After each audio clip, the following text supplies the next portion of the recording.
Good afternoon po. Bale sa ngayon po, yung pinagawa ko lang po sa kanila is yung pinaseparate ko po yung mga purple out natin. Yung sa embroidery naman po is mag-ready na lang po kami ng mga box po para dito. Tapos dito nakikita po yung inks po na sineparate namin yung sa sabli. Tapos nandito na rin yung mga sabli format, large sabli format.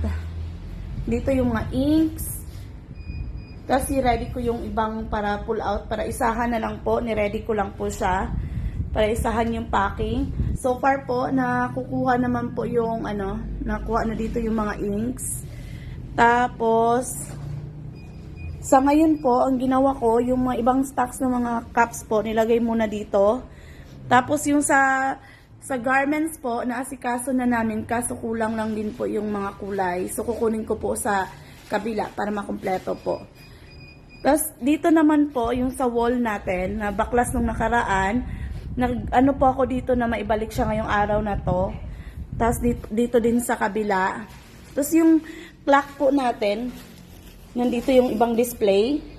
Yung mga ballpen na nakikita ko po, nilagay ko po dito muna. Yan po. Eto, ikakabit po namin yung mga display po natin dito.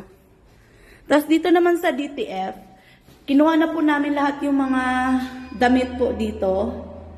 Yan po. Wala na po siyang laman. So, ang ginawa ko po, nilagay ko po siya muna sa taas para ma-arrange po namin. Tapos, sinaparate ko po yung sa mga hanger na sobra-sobra. Tapos, yung eto, yung mga display, yung mga ready design po ng mga jacket.